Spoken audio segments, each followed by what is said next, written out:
Good evening, ladies and gentlemen. How are you doing today? It is me, Zorn, and basically what I am doing today is showing you how you can fix your Wacom Intous 5 tablet, and you can use this for a sync tablet as well. But basically what ended up happening is in the latest Windows update, they basically destroyed your pen sensitivity for using in Photoshop, and for me that kind of sucks because that's how I do a lot of my thumbnails. Is I use a lot of like brush strokes and everything. I like to color and stuff, and you know, that's how I do their mellow. And I couldn't figure out for the longest time, but a lady by the name of, excuse me one second, Mandy Jack figured out how to do it. And basically what you have to do is go into your Wacom window tablet, and you can just type in Windows for this, for Windows 10, and just go down to your, mine's mapping, hers is calibrate, but you unclick the Windows Ink button first.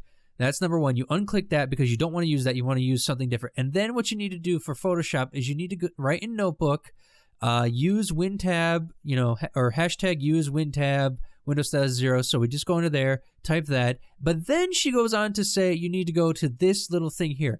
But then later on, she goes on to explain that, what is it? App data is a hidden folder, but she doesn't say how to get to it.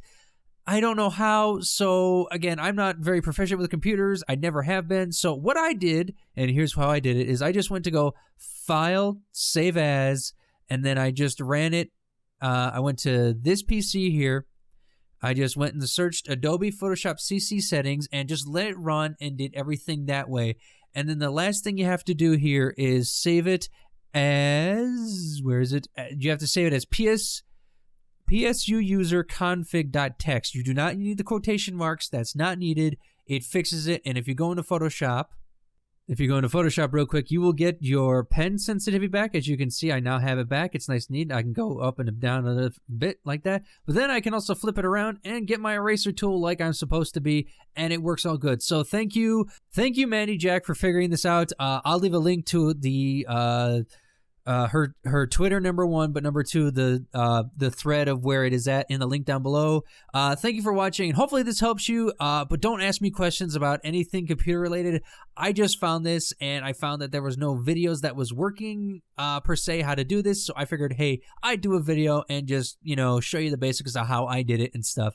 So hopefully it works for you. If it doesn't, check the internet and stuff. That's all I can say. And as always, enjoy the show.